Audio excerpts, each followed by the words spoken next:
I'm Steven. And I'm Kevin. In today's episode of the Steven and Kevin Show, we're going to talk about raising your game when it comes to client gifting.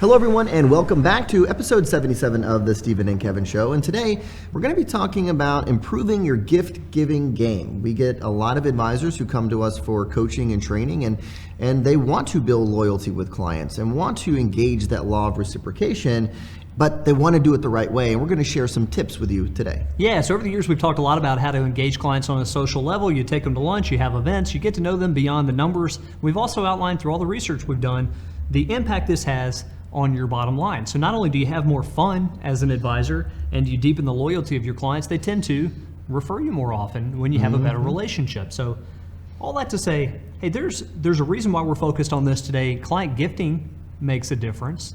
And there's a real difference in advisors who are really, really good at sending small gifts to their clients versus those who do it occasionally. That's right. And we recognize there's pretty much everybody watching this has sent a small gift to a client at some point. We get that. But we're talking about today, how do we put some structure around it and encourage some teamwork around sending gifts that have maximum impact? Yeah, we're going to systematize it a little bit. And we're going to show you some of the fine tunings that go from having a good gift giving strategy to a really, really good one. So yeah, do you know this, Kevin? Like when we present to groups, if the topic ever comes up, if it happens to be on the agenda to talk about sending small gifts, it's a hot topic. Hot topic. Everybody has an idea. Yep. You know to throw some peer-to-peer conversation around it, and everybody has ideas, and they're all interesting in their own way.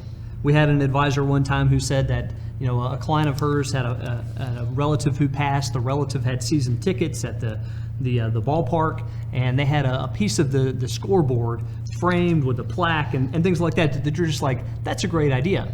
And you hear a ton of those. But I think, to me, even more importantly, is you hear some systems that people use. And you can tell those who do it more often because they've got ways to encourage their staff to help. They've got systems in place to encourage everybody to talk about it more often. Yeah. To put budgets behind it and things like that just make it happen much more often. Yeah, everyone can give a good gift every now and then, right? We want to show you some ways that you can do it very consistently and do a good job with it. And the first tip that we're going to offer today is to think inexpensive, right? And we know that there's some gift giving policies and we're not here to talk about compliance and such, but we're not trying to spend a lot of money with these, right? I think actually the more money you spend, the more disingenuous it can come across. It's like, wow, what's going on? Like, or at least you have clients saying, oh, you don't need to do all that for me. They don't feel comfortable. Yeah. So we're thinking inexpensive, and I think that's really important. So it could be $20, $30, $50. I think a lot of firms it's like $100 max, right? So again, you don't have to break the bank. Yeah, and when we pass PowerPoints through compliance departments, they always pick on this. They're like, hey, you got to be real careful with gifts. And we're like, well, the advice that we're recommending here is don't spend a lot of money on it. So think about this, for example. Think of what you would send to somebody who's not even a client yet. And I had this conversation with an advisor a while back where she said, I've got somebody, I had a great dinner with her, we really hit it off, she is considering us, and I want to send her something, but I don't want it to be like... I'm trying to buy your business? Yeah, I don't want it to be over the top. Yeah. And I said, well, send her something that's free, right? Yeah. So what do we find? Well, they talked about her love of cooking. She loves to cook Indian food. That's her new passion. So we went online. There happened to be in the New York Times cooking section somewhat recently a recipe for tikka masala. That's right? perfect. Yeah. So you send it over. Hey, I saw this and was thinking about you. Right? Very, very natural, inexpensive to the point that it's free, and it just shows the real intent here. I was thinking about you enough to find this and send it to you. That segues beautifully into our second tip, which is get personal, right?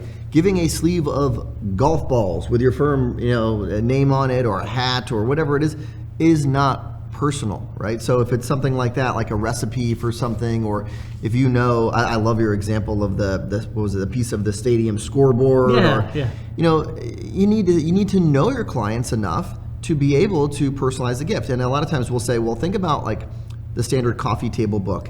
if that client had a coffee table book sitting in their living room, what would it be on? Would it be on Harley Davidsons, motorcycles? Like what would it be on? And then try and get a gift that that fits that mold. Yeah, and thinking next level with it too, right? It's not enough to know that, for the Nichols, I put in their client notes that they are fans of the University of Michigan. If I send something to Kevin's house from the University of Michigan, yes, it is personalized, but they're swimming in University of Michigan gear over there. We are. Right? Yeah. Just swimming in it, right? Sometimes I see Kevin walking around here and I wonder if he's just accepted a coaching job there. But my point being, you've got to go beyond surface level. Oh, I know he likes the Tar Heels. Let me send him something along that. Oh, he likes to golf. Let's send some golf balls. What's his new passion point? What's he into nowadays? Kevin just had a tree fall in his yard.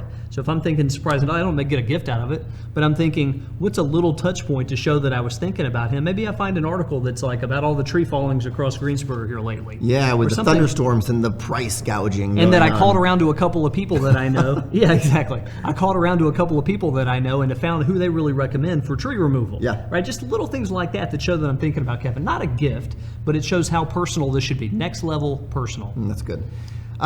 Third tip we're going to offer you today is to make it irregular, right? I get a lot more credit giving my wife flowers randomly than I do on Valentine's Day, right? And I think that's like the best example of doing it on an irregular basis, right? If it's expected, thank you, that's nice, it's the holidays, oh yeah, but if it's just kind of a random act of kindness, then wow, that really kind of knocked my socks off. Yeah, and I know when I'm talking to a team and we talk about this concept, and the first thing they bring up are the holiday gifts they send out or the birthday, whatever That's they right. do. I know they're missing the mark on this Yep. because it's just like it's mailing it in. Right? It's not something you avoid. It's not something you say, well, we don't ever do that. But that's not what we're talking about today. We're talking about small, thoughtful gifts that come at a regular time. That's right. The next one, create a budget. Now, this budget is not meant to limit your spending. It's meant to incentivize you to spend. This is one of those budgets where you say, we've got X amount of money. We've got $5,000 this year, or $2,000, or whatever number you put behind it, Yep. that we have to spend, no matter what. Yeah. And we have to spend it in small increments. Exactly. And this is all about saying, you know what, this is important to us to where we need to be spending X hundred a week to get this job done to the level that we know we should be doing it. I like your point about it's not like whenever you think the word budget, it's always to like limit spending, but this is a budget to really say like, we've set aside this money that we definitely want to use on this, Yeah, right? absolutely. The next one here is to empower your team, and I think this is really connects to creating a budget, right? So if we have a budget, and as a team we talk about that budget, and hey guys, we all need to be coming up with ideas to spend that budget, right? That's empowering the team to use it. Yeah, exactly right. And empowering the team also means that they don't have to come to you for approval on everything. Everybody on the team ought to have a budget amount that you feel comfortable with them spending. Yep. That's $30 or $50. They ought to have carte blanche to be able to use that for something special for a client. So it's not like, well, Kevin's out of town. I have this idea. I want to run it by him. No. I have an idea. We want to send something special to this person, and I'm just going to do it and tell them about it later. That's cool. Right. Yeah. I think the other aspect of empowering the team is making it part of a team discussion during team meetings, right? Is that it's on the agenda. And who has an idea? What clients did we talk to, and did we pick up on any intel? Yeah, we've seen teams incentivize their team members to come to the table with ideas, Yeah. to where there's a cash prize in the middle for whoever comes up with the best idea. And not a lot of money, but people, for the competitive nature of them, will say, hey, I want that $5. I want to beat you out. I'm coming to the table with an idea. Yeah, it should be fun, right? Next one here is to leverage social media. There's so much information online, and Facebook is the home of major life events. And if you are personally connected to clients on Facebook and LinkedIn, but really, really, really Facebook, you're going to notice things like a new grandchild. You're going to notice things like, yes, they just watched the University of Michigan at Fisher's, and they were really excited about it. You're just going to see what's going on in their life, and it's going to spark that creativity and give you more and more ideas. Some of you are more comfortable bringing that stuff up in conversation than others, but just be mindful of the fact that social media has evolved to a point to where it's no longer awkward to acknowledge things that you saw on someone's Facebook feed.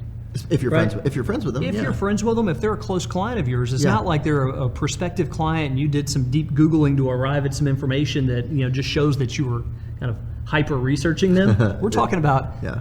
clients/friends of yours who you can stay involved with through social media and uncover ideas for small gifts. Yeah, one of my clients, and this is probably 5 years ago now, so when they were doing this, it was super cutting edge, but they were friends with a lot of their clients on Facebook, and whenever they would see a new child, grandchild, things like that, they would take a picture from Facebook, and they would get it, printed on a mug, and during that next client review meeting, they'd say, hey, by the way, we saw this on Facebook, and we got a couple of these made for you. People absolutely loved it. And that was so cutting edge 5 years ago. It still has a lot of impact. It still does. You can do mugs, you can do stamps. I got a set of stamps one time that I thought was great. We still have them. And I think that's really neat.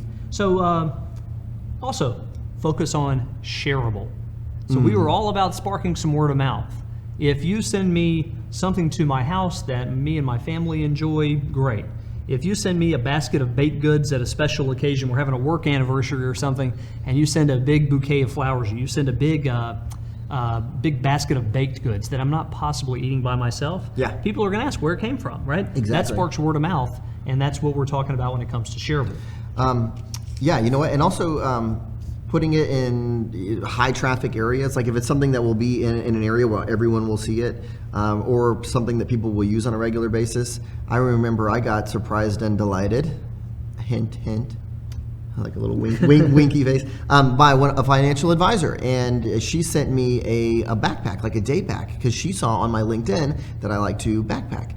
And then I'm out with it, and my friends are asking me, hey, where'd you get that? Where'd you get it from? And they're asking me what store I bought it from. And I was like, actually, I didn't. I got it from a financial advisor. And it created conversations. And that's a lot of times what you're trying to go for when you're doing some surprise and delight. Yeah, visible or shareable, close cousins. That was the word I was missing, visible but gifts. something that the other people are going to ask about.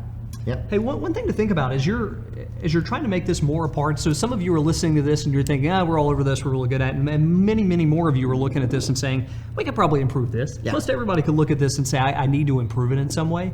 If you really want to drill the point home with your team, surprise and delight them. Send them a thoughtful gift. Good idea. So if I'm thinking, gosh, you know what, we need to raise our game with this, I'm going to make my point by saying, what is Brittany into lately? What should I send her?